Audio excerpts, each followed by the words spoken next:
Hi, everyone. Welcome to the A6Z podcast. Today's episode is based on a conversation between Reed Hastings, CEO and co-founder of Netflix, and Marc Andreessen that took place at our inaugural summit event. Given how rare it is for companies to successfully disrupt themselves, the way Netflix did when arguably cannibalizing its own DVD business for internet streaming and then going into original content, how do they do it? Marc and Reed take us on a journey through the origin story of Netflix to how the entertainment and tech industry has evolved in this episode.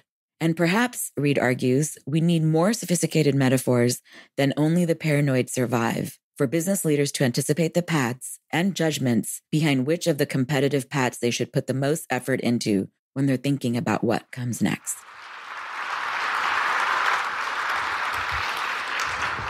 Good. Welcome, everybody. Just thrilled to be here today with Reed, who makes about 90% of my favorite TV shows. So we're going to spend the entire time talking about spoilers for the third season of Daredevil. Hopefully you all have watched season 1 and 2. Actually, let's start with a show of hands. How many people here subscribe to Netflix? That's pretty good. There's still a little room for growth. So Reed's a very interesting guy. So a quick historical story on my part, how I first ran into Reed. So back when my partner Eric Bina and I at University of Illinois in 1992 were first developing what became Mosaic, which was the forerunner to Netscape. 1992, back in the good old days. The big challenge for programmers, if you're a programmer back then, and some people in this audience probably were, you dealt with a very specific technical challenge. It was called memory leaks. And so it was this very sort of, it's not so relevant a challenge anymore because things have changed, but at the time, as a programmer, you had to keep track of how you used computer memory, and computers didn't have very much memory. And so if you screwed this up, it was like having, termites at your construction site for your new house or something. If you had memory leaks, your program at some point was just going to collapse. And you were going to sit there and stare in horror because you weren't going to understand why it was collapsing. And in fact, if you as users of technology have ever had a phone or a PC that just slows down, it's probably memory leaks. And so this was just kind of a torture thing that programmers lived with. And then in 92, a product came out called Purify. Software product came out called Purify, and it was like penicillin for software programmers. It solved memory leaks. And it was this program, very clever technical mechanism to basically surface all the memory leaks and make them easy to fix. And it really was like a step function upgrade in coding. And of course, interesting, relevant part of that story is Reed was the co-founder of Pure Software, which was the developer of Purify. I believe you were also the developer of the product, or one of the developers, as well as the CEO of the company. And for context, this would be a little bit like, a modern movie mogul in Hollywood having started his career by polishing 35 millimeter film lenses. This is an unusual background for somebody who's now doing what you're doing. And so I thought maybe you could start, but basically tell us at least the short form of the story of Pure and Purify and how it informed kind of how your career developed from there. Because you were a young man at the time, The lucky break of my life was I was a high school math teacher. I wanted to get into computers, and I got a job serving coffee in a teaching lab for computers. And that company turned out to be the first .com of all time, which was Symbolics.com, now out of business. And they made Lisp machines in hardware.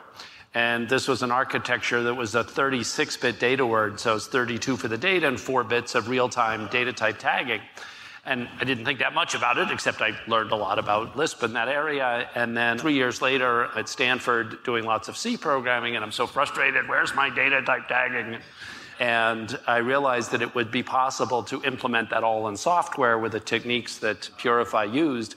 And if I hadn't gotten that first job serving coffee and been so exposed to this very alternative style computer architecture, it would have never occurred to me. And then from that, invented that first product, Purify. And that changed my life because then I was able to start a company. It doubled every year, went public 1 week before Netscape, actually. Yeah. And so for 1 week, we were the big topic. Okay. So, everybody now knows you from Netflix. How did the Pure experience kind of shape your thinking as you went to build a new company in the form of Netflix later on? In what would appear to be, at least at the start, a completely unrelated space. Yeah, it is substantially non-related. At Pure, I was a product guy, and I didn't think much about management, and it didn't turn out very well. So as the company grew, it got more bureaucratic. We were obsessed with putting processes in place because every time there was a mistake, we wanted to make sure that mistake didn't happen again. So we treated it like managing semiconductor yield, when in fact, in a creative process, that doesn't work very well. And so it got less and less innovative. And that was the great scar, which is it got less fun to work at. And so that's when I vowed that in starting another company, that at least we wouldn't make that mistake, that as we grew, we would try to have less rules, not more rules. Right. So that was the big impact for me. Right. That's interesting. And so does that suggest that if someday you were to start a third company, you will learn from Netflix that you don't have enough rules and you need to then revert back? Like, do you think this is a cycle, or do you think you figured out the right formula? I think I'm in love with Netflix for a long time. Yeah. So that company, Pure, was a software tools company. They always get acquired. Media companies can grow to be quite large and independent. It's not for sure. So it's got good odds, though. Right, got it. Okay, good. Well, so I think everybody knows, the origin story of Netflix and kind of how it became a big success with DVD rentals and then ultimately switched to streaming. And so the thing I really want to drill into tonight is that transition to streaming. Because it's sort of this classic, there's a counterfactual universe in which Netflix got disrupted, right, by some other new company that created streaming and made DVD rentals, irrelevant. And so maybe take us through, when did you start thinking about streaming? How early? Because Netflix started in, the mid-90s? 97. 97. Yeah. So when did you first start? And for those of you who maybe are too young to remember this, internet video in 1997 or even 2000, or even I would argue probably 2003, 2004 was very bad. It was tiny little postage stamp sized videos. You needed special plugins. It almost never actually worked. And so it was quite a conceptual leap to kind of envision the kind of thing that you have now when you sit down in front of Netflix. And you started streaming. I remember actually Reed invited me in probably, I think you were talking to a bunch of people in around 2003, 2004. That's right. And I think I don't know if Reed remembers this, he invited me in and said, what do you think of this streaming thing? And I said, yeah, it'll never work. So, great foresight. But it was based on all this actually I said someday it might work, but it seems awfully hard because there are all these technical impediments. It seems like a very challenging thing. And so maybe take us through when you started thinking about that. So if you look at median residential bandwidth from 1980 forward, it's completely smooth. And so we've gone through multiple technologies, first different types of dial-up, and then the beginnings of DSL and cable and fiber. And so interestingly, the speeds at which streaming was going to become practical, sort of 1 megabit, 2 megabits, was completely knowable. Now, we weren't that smart. We knew it was sometime in the future. But right from the beginning in 1997, we envisioned it. When I was at Stanford, you take the classic Tenenbaum computer networking class, and it makes you think about networks differently, and you have to compute the bandwidth of a station wagon filled with backup tapes driving across the country. And so you start thinking about networks in a different way. And then in 97, when a friend told me about DVD, I was like, oh my God, that's the station wagon. That's this 5 gigabyte packet that you could mail, for 32 cents.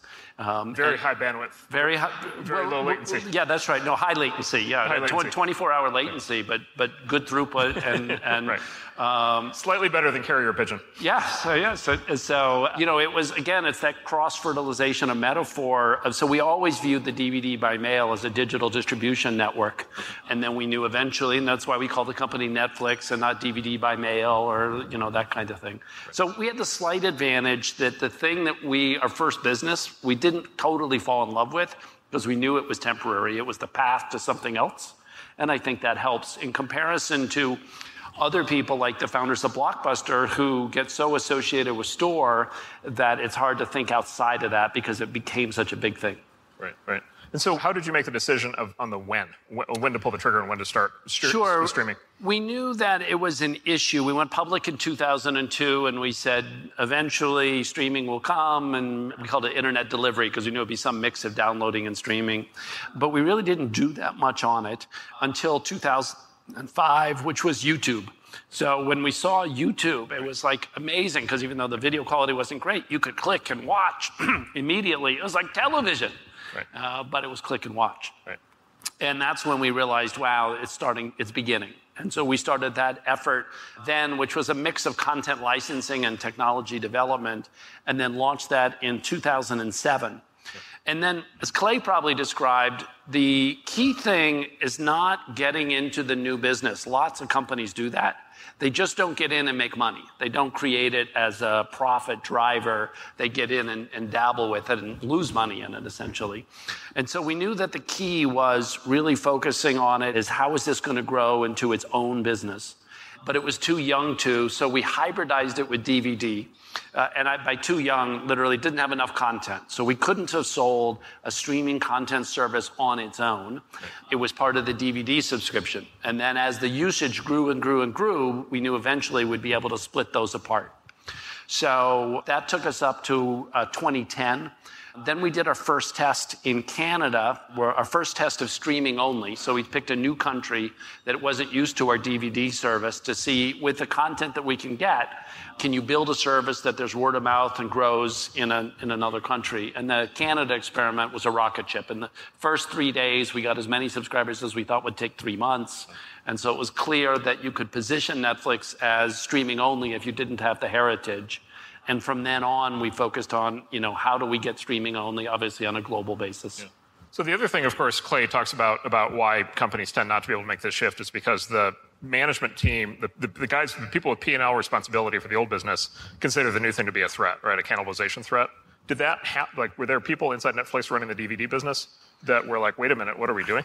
Yeah, probably one of the most painful moments along that journey was the DVD was all the revenue, all the profit. We were hybridizing it with streaming, and we were getting more streaming attention and executives, but the discussion was still a lot around DVDs. And then we realized that we had to kick out the DVD executives of the main management meeting.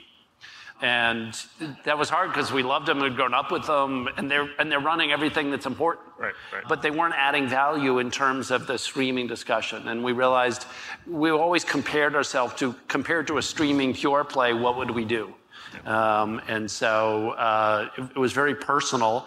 We gave them their own meeting, but that part was hard. Yeah, it's funny. It's almost the reverse of what Apple did, what Steve Jobs did with the Macintosh, where he had the same issue. The Apple II dominated the business. The Macintosh viewed as a threat. In that case, he took the Macintosh team offsite. In this case, you kicked the DVD team offsite, so to speak. Yeah, now, the difference is the selling He got fired and you didn't, and so maybe that was a good... That, again, if the Mac had been an add-in to the Apple IIe, a board in it or something, but our commercial proposition, the two services had to be highly integrated in the beginning. Because we just didn't have enough content, a combination of money to license that content and studio comfort. Yeah, got it. And then, at least my experience usually with these things is you start doing these things and you put on a very brave face in public, right? And sort of every cocktail party in Silicon Valley, the answer to every question of, oh, how's your new thing doing is, it's doing great, right? And then at 4 a.m, you're like, ah! So did you have the 4 a.m. moments? What was your level of confidence along the way? And specifically, when did you know that it was going to work? I think we still wonder because... clearly we're the beginnings of success, but, will we be one of the leading internet television firms of 10 to 20 years is very much open to debate. So we knew technologically it was going to work, but we didn't understand and weren't confident enough about the competitive dynamics. And, and that was frankly as true in the DVD business. So as we were growing the DVD business, we developed new competitors of Walmart doing a DVD rental service, Amazon doing one in the UK, and Blockbuster doing a big one. And so suddenly we were up against 3 much larger companies in that battle. And we got through it by focusing on, not getting psyched out, by focusing on how do we improve service delivery, how do we win this war of attrition against these services. And so we've always imagined that as new services come in for streaming, that what we have to do is not get distracted by them. So we spend a very small amount of time thinking about competition. And we spend almost all of the time trying to improve the service. And that's because, again, there's nothing we can do about the competition. If you all think of some night you didn't watch Netflix, God forbid, then what did you do that night? Some of you watched sports, some of you played a board game, some of you read a book, some of you drank too much, some of you went to bed early. And so we compete against all of that. And so it's not just competing against Amazon or HBO. It's really this open competition for time. Right. Got it. Okay. So then let's talk about the original content kind of phenomenon that's happened. So when you started both Netflix itself, DVD business, and the streaming business, you were licensing content from Hollywood studios and other kinds of content owners. And then you decided along the way at some point to start funding and making original content. This, of course, was an interesting move because if there's one universal rule of business, it's if you're not in the entertainment business today, do not go into it because you cannot succeed because you will get fleeced. Like they will take all your money. And you can name generation after generation of kind of outside investor or outside company, including maybe most notably all the big Japanese companies in the 1980s who came to Hollywood, put a huge amount of money in. And I think generally now people feel like they got the short end of that stick. Hollywood did very well. The Japanese companies didn't. So there's been just like lots of fear and trepidation in the business community, and certainly in the technology industry, nobody thought they could go make original content in Hollywood or in the Hollywood system. And you, of course, went directly against that prevailing belief and decided to go straight into it. So maybe take me through kind of the thought process of how you decided both that was a good idea and also that it could actually work. Sure. Think of it as we were moving in licensing content. It's second or third window. The content's been out, so it's got a track record. And so you can do the Moneyball type analysis on the content to try to figure out before you buy it how much it's going to get viewed because it's already built. So it's suitable for heavy analytics in the Moneyball sense. And then when you move into taking creative risk, you're buying properties that haven't yet been made, or maybe they've been made, but no one has seen them, so you don't know a general reaction. It's very different. And we tried the first round actually in the DVD business. In the middle of the blockbuster wars, we started buying films on DVD out of Sundance, and we couldn't make the economics work. We bought a whole bunch of films, and it turned out we just spent a lot more money than we generated a consumer value. So we were aware of the risks. But by 2011, 2012, we were realizing that many of the firms that we were buying from were eventually going to want to run their own streaming service, and that we did not have a reliable supply. And so there's a bit of the burn your boats Cortez model, which is we had no choice but to make it work. Right. And we had to go vertical because we were dependent on these firms that it was not going to be in their interest to sell to us over time. And so my partner, Ted Sarandos, led that charge first, with House of Cards, or first with Lilyhammer, for anyone who's really counting, and then House of Cards. And then we've steadily grown that muscle year after year. Now, for this calendar year, we're spending about $5 billion on content and $1 billion on tech. So now, the ratios have been reversed. And, it's not without stress, but people in the company are so proud of the content that we're delivering, and we're now very associated, and all of us identify with some of the original series. Right. So let's talk about actually TED for a second. So talk about talent development, because this obviously this was like if the DVD business was one big bet and streaming was another big bet, and then original content production was the third big bet, you went outside the company to get the leader of that third effort. And the reason I'm bringing up Ted now has become legendary, right, in Hollywood and in the Valley. Today, at the time he first went to work for Netflix, I think he was not that well known and maybe had a little bit of a non-traditional background. Yeah, Ted Sarandos, which is our chief content officer, has turned out to be a fantastic creative executive, both on the talent relations and then picking what's going to win.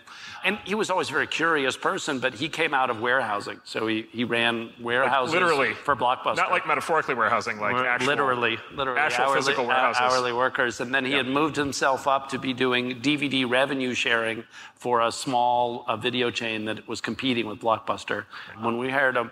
In his first 2 years at Netflix, he had to work out of the home because he couldn't afford an office. And he used to drive down with his crew to Costco and, buy 5,000 copies. And, we would load them up and mail them out. So, he has grounded out from the beginning. And it's been fantastic how he's evolved to have such a fresh take on how to motivate the creative audience. And it's certainly inspired by some of the stuff that we've been all learning in Silicon Valley about supporting creative work. Right. So was it did you spot, I think a lot of people in Hollywood are they're so impressed by Ted. And then look, and he doesn't have the classic background where the great studio executives come from. And so did you, when did you know that he was going to be the guy who could really do what he has ended up doing? Hollywood is also filled with the stories of the mailroom people who start in the mailroom, become the... Usually at one of the big agencies. Yeah, that's right. And because they have a sense of general humanity and they don't grow up in the elites. And I think Ted's always had that connection to, super broad range of people. And so it's not that unusual, that story of the common man who has incredible taste, but it's very few people do it. And I would say Ted's grown in confidence as he's done more and more of it. He would probably be the first to say in 2010, before we started that, of, let's see how it goes. Okay, great. So let me ask you the same question, the when did you know it was going to work question. When did you, and maybe it's the same answer, which is you still don't know, but when did you know, was it House of Cards specifically? Was it premiere night of House of Cards? Was it the first week of House of Cards? Yeah, the first weekend, it was all the press leading up to House of Cards, and then the first weekend, and then there was the White House Correspondents' Dinner that year, spoofed it, and we had clearly hit a meme. that we thought, wow, if we can do more of this. And then when we did Orange is the New Black about 3 months later, then it wasn't a one-shot lucky thing. It was the pair of those that proved that, there would be more. Right. And then whether it's Narcos or The Crown, last week, there's a whole series of these major shows, or Daredevil, Jessica Jones, Luke Cage, finding these incredible franchises that we could co-develop with Marvel. Right. So I remember let's talk about the sheer amount. You said $5 billion this year of content acquisition. So let's talk about the sheer amount of content. So 5 years ago, Jeff Bewkes, the CEO of Time Warner, said that competing with Netflix was like going to battle with the Armenian army. No. Was it even the Armenian army? No, it was the Albanian army. The Armenian army actually would have been scarier, the Albanian army, that was not intended, I believe, as a compliment from him. Variety or Hollywood Reporter earlier this year, 5 years later, ran the opposite story, saying Netflix is obviously going to have a monopoly on all content production in Hollywood forever. And so you've gone from the Albanian army to the global, to the Godzilla of the industry quite quickly in the view of the industry. An example that I remember sitting next to Jeff Katzenberg at a dinner a couple of years ago, and Jeff Katzenberg ran Disney production for a long time in DreamWorks and has lots of experience, and he was literally like mind-boggled at how much content you guys were buying, even then, 2 years ago. And I think he told me the story of you guys greenlit 200 hours of children's programming in one shot, 400 half-hour episodes. You guys, when you did the Marvel shows, you greenlit 5 miniseries at the same time. And so, at least I think in Hollywood, they're all looking at Netflix now saying, oh my God, the ambitions appear to be limited. So the question is, like, now that you have cracked the code for Netflix on creating original content and shown that companies from the Valley, maybe, certainly Netflix, maybe others can do this, how much content can Netflix make? Like, how far can you push this? We'll have to find out year by year.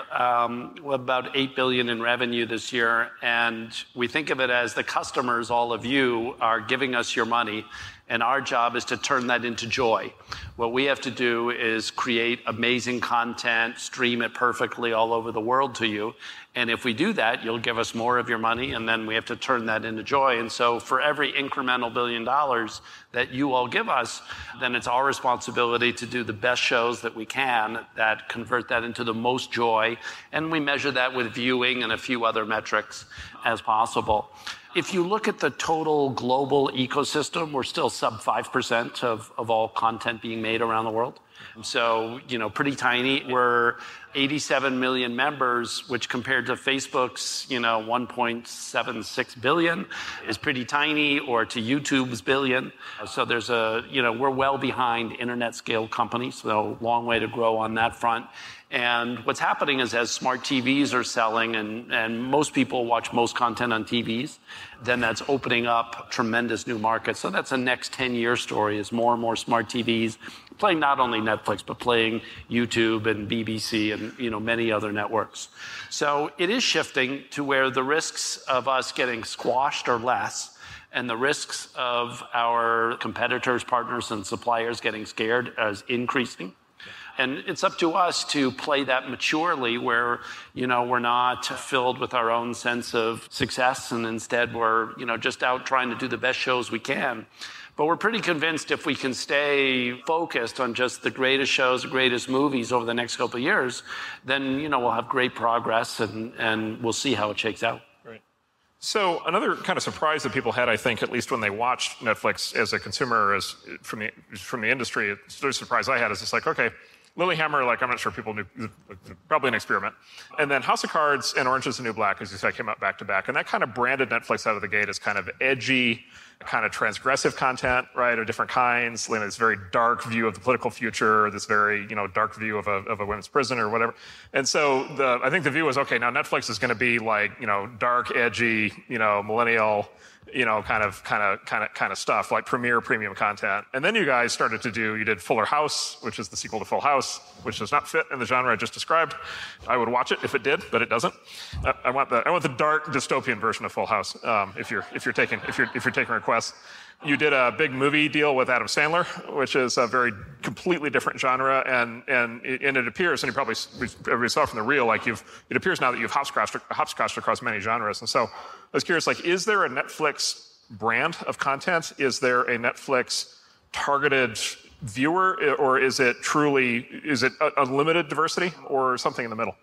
Like, kind of the genre, like how far can you stretch the genres? It's often called the era of mass customization. And when you use the service, hopefully Fuller House does not get promoted to you. And it's all the dark dystopian things that you love. Yeah. And so you think Netflix gets me. And that's the emotion we're looking for.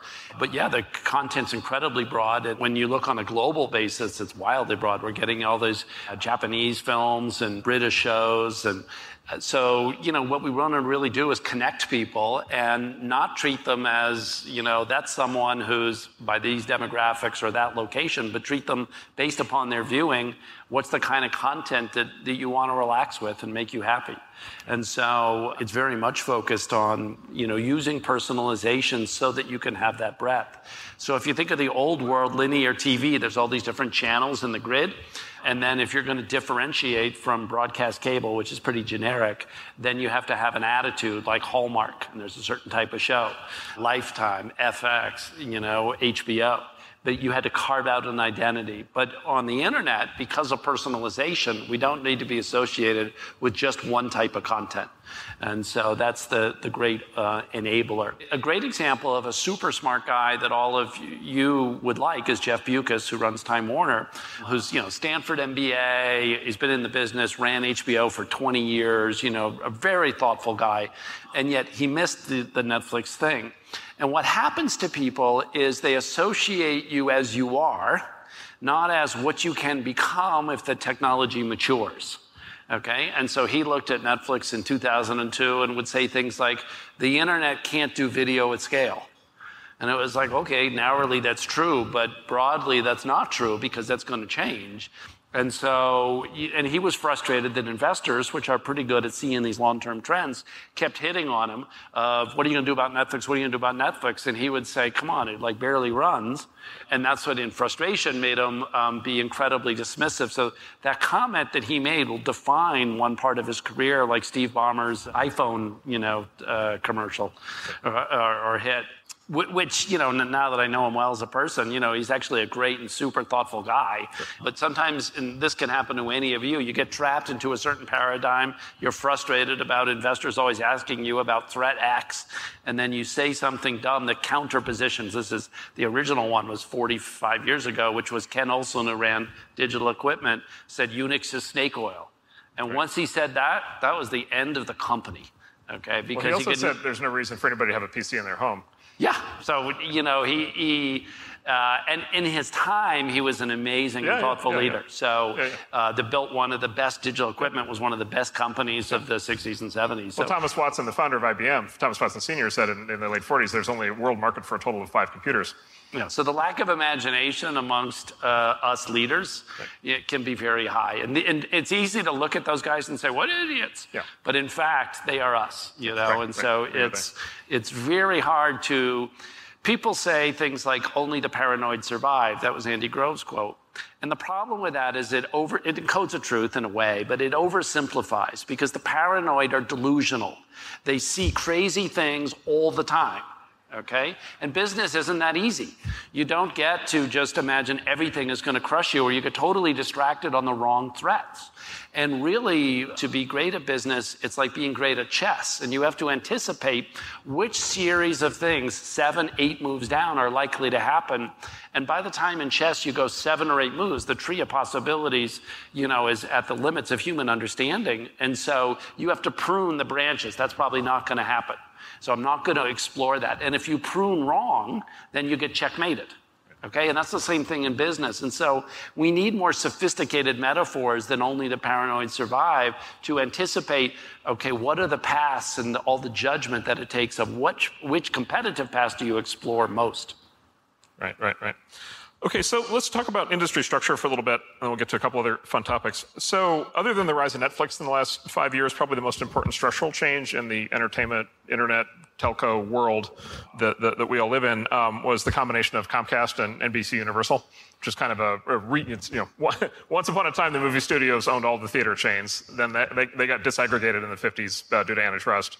And then that kind of separated content distribution from ownership for things like film and TV for a long time.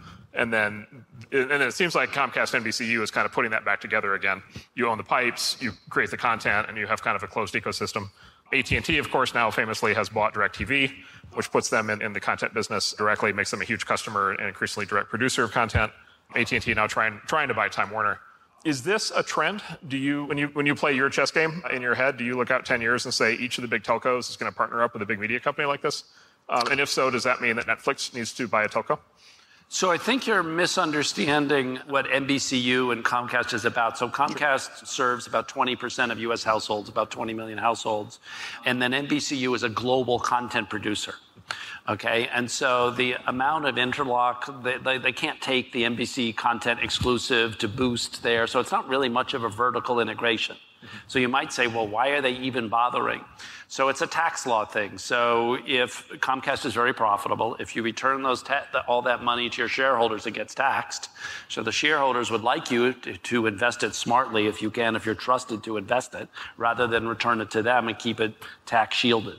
And so by buying a good related business and running it well, but very independently, then they create a lot of shareholder value in that. But they haven't taken the NBCU networks or content and tried to make it exclusive, to that. So again, it's not much of a vertical integration the way you all might think about it. And it's very similar with Verizon. Verizon has a ton of cash flow. They don't want to, because of the tax leakage, return it. So the question is, can they buy high quality assets at a reasonable price? And Time Warner makes a lot of money. It'll continue to make a lot of money for a long time. Same reason they bought DirecTV. And so they're not trying to corner that market. Right. So let me challenge that last part, which is AT&T has now said publicly that a big reason why they're buying both DirecTV and Time Warner is because they want to launch a Netflix competitor, a full internet streaming service that won't be attached just to the DirecTV satellites or to the AT&T telecom system, but will be generally available like Netflix. So you don't think that they want... AT&T is only in the U.S. for consumers. Okay, sure. Okay, so it's in 20% of the global market. Yeah. And so what's the service they're going to do? I mean, how does that work? And Time Warner is a global service, so you might be seeing a little bit of window dressing for investors as opposed to the fundamental rationale. Okay, so you don't, to the extent that you were able to work with Time Warner or NBCU before those mergers, you think you'd be able to continue to do the same things after those mergers? I think so. And evidence of that is, we had a big battle with Comcast about them buying Time Warner, and we were afraid of them cornering the residential broadband market in the U.S. and wanted certain conditions which they were unwilling to provide. So it was this big battle. And during the intensity of that battle, they never brought in the NBCU, so we were buying content from NBCU, and they treated us completely neutrally and appropriately. And you get big enough for these different divisions, and you end up having to do that, or you get a lot of government problems.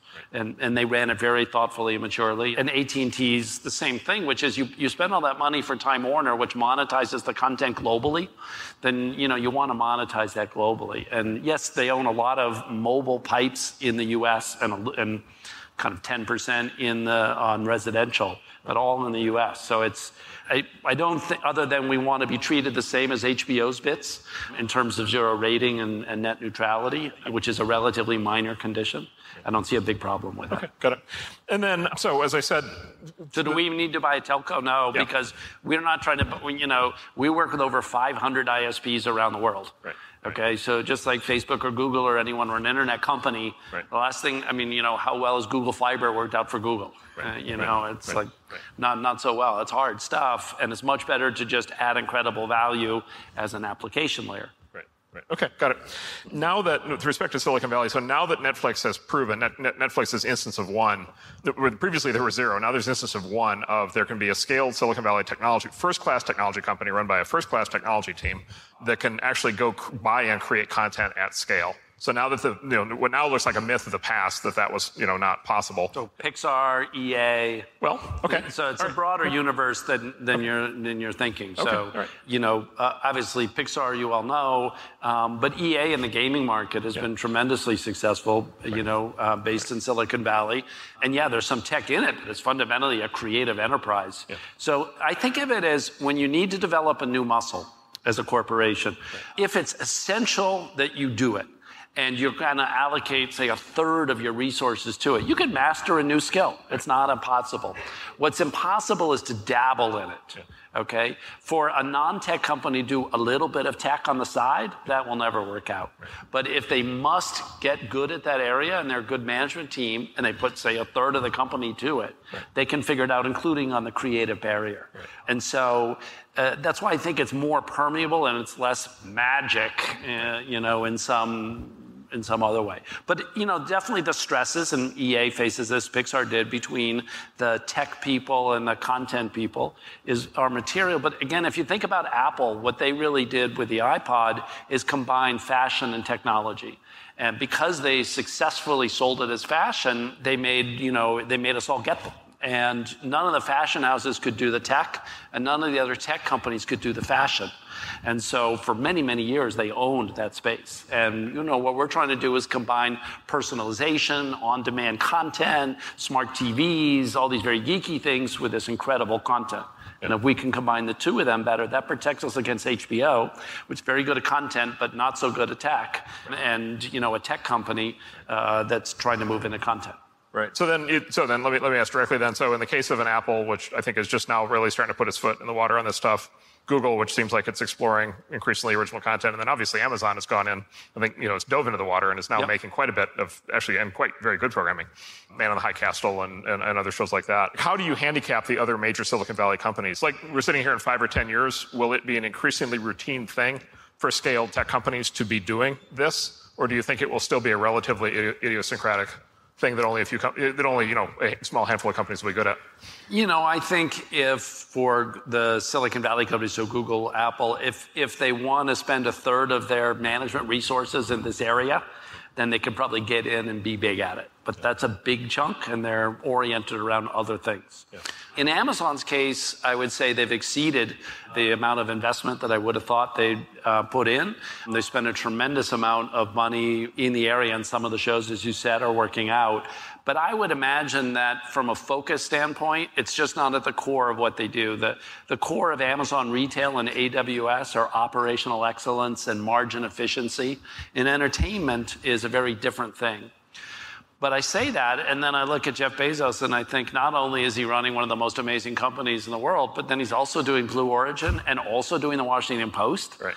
And so I feel like we're competing with, an unusual person. Yeah. And so the normal limits of, you could not combine all the competencies that they're trying to do in Amazon and have that work with entertainment, but because Jeff's there, it's kind of scary. So, we'll see. But again, even if they succeed wildly, you're going to watch some of their shows and some of our shows. Yeah. So, each show has its own constituency. Yeah. And so it's not, we compete, again, as much against video gaming and the NFL as we do against Amazon shows. Yeah. So among the young folks at our firm, the number one question everybody had was they want me to ask you about Stranger Things, which is the cult hit of the last year. For those people who haven't heard of it, it's a genre piece. It's sort of a loving homage to like the Steven Spielberg movies of the 80s. So it's kind of coming of age in the early 80s, but with like sci-fi kind of, horror kind of elements to it, supernatural. Stephen King crosses E.T. kind of thing. Very, very fun. Very, very great, just fantastic show. Amazing child actors, great cast. And I think a very big success for Netflix. And so I read an interview, Rolling Stone interviewed the Duffer Brothers, who are the auteurs who created the show. And they, of course, told, the classic story that a lot of the entrepreneurs here will, I think, probably sympathize with, which is, they came up with this idea, and they had done a few things in the industry, but not a lot. And then they shopped their idea to, the studios and the networks. And they said they got passed on 15 times, 15 no's. And then Netflix said yes. And so take us through, if you want, with that as a specific example, how do you think about that process? What makes you bet on that property at that time with people like that? Well, I think one of the things that makes Silicon Valley so healthy is that there are so many venture firms to go to, and that they're constantly competing for the entrepreneur's attention. And I think it's a similar thing about television networks, that there's lots of places to go to for successful creatives. And, our main reaction was, why did you go to 15 before coming here? Because that's awesome. Even when we saw it, to be fair, and when many other people saw it, was a little different than it is today. But what we saw is the potential. Just as you would back an idea, and, the initial idea that the entrepreneur had is different than how it actually ended up. There's a lot of that in the creative process. So it's a pretty similar process, except that the kind of minimum going in, there's no Series A funds and all that, you're in for the whole thing at, $30 million to $100 million. So the size bets that you have to make on these are larger.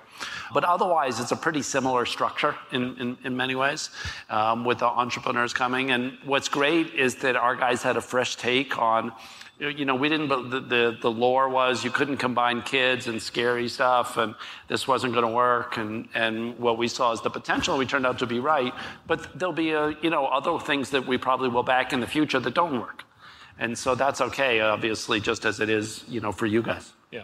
And then a constant kind of question in the Valley, of course, is like how much experience do entrepreneurs need, working other places, getting trained before they can start their own companies. And there's, some stories of, kids who just start immediately and launch a company. Other stories of people who work in industry for 20 years and then start a company. So Stranger Things is an interesting case where the young guys, two true brothers. Yep. And my understanding, they had done a few, they did a few episodes of one of the Fox shows, Wayward Pines. They were directors, but they had not actually done their own project at any level of scale. This is the first big thing they did on their own. And what made you think that what made your folks or maybe Ted think that that these guys would be able to do it, and the other 100 presumably that you turned down in the same month weren't? I think it's largely like your venture capital vetting process, where it's a set of subtle factors of who does it appeal, can they evolve, are they going to listen, to the feedback, do they have the creative vision, and then it's a gut call. And the Duffer Brothers were very compelling in the pitch. And so I think if you sat in on those pitch meetings, you would be like, oh my God, this is just like us. It's the same thing. So probably the big difference is, in the best case, these franchises go on 4, 5, 6, 7 seasons. You're not building as long a franchise. So if all of your companies got acquired, it would be kind of like that. That is, we're building something that's going to get plugged in somewhere else. Right, got it. And then let's talk about creative control. So one of the things they said in the interview is they said one of the pieces of feedback they got from the other studios that they pitched before they were smart enough to come in and pitch Netflix was, basically, they would get in Hollywood, in the Valley, we have this concept of board meetings where we come in and tell the founders what to do, even though we don't know. In Hollywood, they call this notes, and so it's famously written up as notes, and it's literally, it's like the Hollywood executive sending, the 30 ideas on how to change, and in the case of the creator's view, ruin the idea. And so the Duffer Brothers have this classic story of they got all these notes back during the pitch process from other studios, and the quote I have is, you either got to make it into a kid's show, right? Which it very much is not. Well, it sort of is, but it's really not.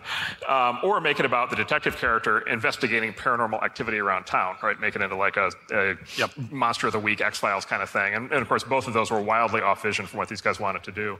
So the question is at least Netflix, the reputation is you guys give an unusual level of creative control to the creators relative to the other studios. Do you think that's true? Well, look, imagine Silicon Valley if the original 6 venture firms from the 1950s, 60s were the only venture firms around because of some other constraint. And so that's what it's like in Hollywood. There's the original 6, and they've got their networks, and if that's who you pitch. And so it gets...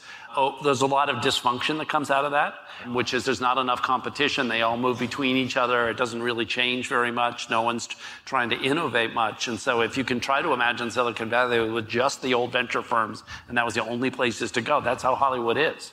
And so if you think about you guys and the modern venture firms differentiating from the prior generation in terms of being founder-friendly, it was the same thing for us with creative freedom.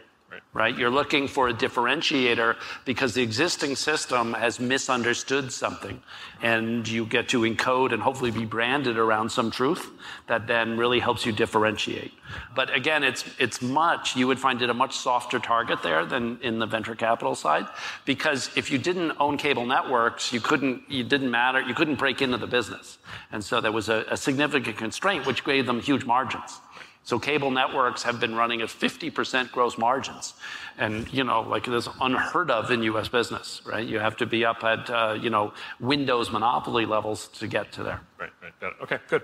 So I want to ask you the question the question I'm sure you always get asked, which is sort of the future of TV in 10 years. But given that we just had an election, I want to ask you the sort of the broader question on kind of intersections of politics and media, and this is not a political question, this is a media question. Donald Trump, one of the things he said was basically television commercials for political campaigns don't matter anymore. They're not relevant. That's not how the message gets across. And he's an absolutist on this. He says the message, it's entirely social media, so he takes sort of one extreme view. Obviously, the counter-argument would be that television is the time-honored way of candidates putting messages out, and that's still where most of the money goes. How would you advise them to think about media and about how they should get a message out? This is a coded question because Mark's going to run and he wants my advice. And I would say, go back on Twitter, be your iconoclastic self. And people are looking for mavericks, Mark. Good. And I will vote for you, baby. Mayor of Palo Alto, governor, whatever it is, we need people like you in office. Well, it worked for Mr. Trump. Yeah, we stopped commercially. We spent $200 million on advertising on the Netflix service, and we stopped advertising on linear TV a couple of years ago. Right. And all of our advertising is online because we want to target the show to the person. And so that's been very effective for us. So, I think that definitely you're going to see a lot of shrinkage in linear TV advertising around the world. Right. And in general, linear TV has been amazing. We've had it for 50 years, but it's like the landline phone. That was an amazing invention too, and now it's been replaced with mobile phones over 30 years. And linear TV, 10, 20 years from now, will disappear. It will be, once in a while, you'll see it in a hotel, like where you see a fixed line phone. But other than that, you're not going to see it. And everyone around the world will be doing internet video as well as internet everything else. Good. Thank you. Reed Hastings, everybody. Thank you, Reed. Yeah, perfect. Thank you. Good.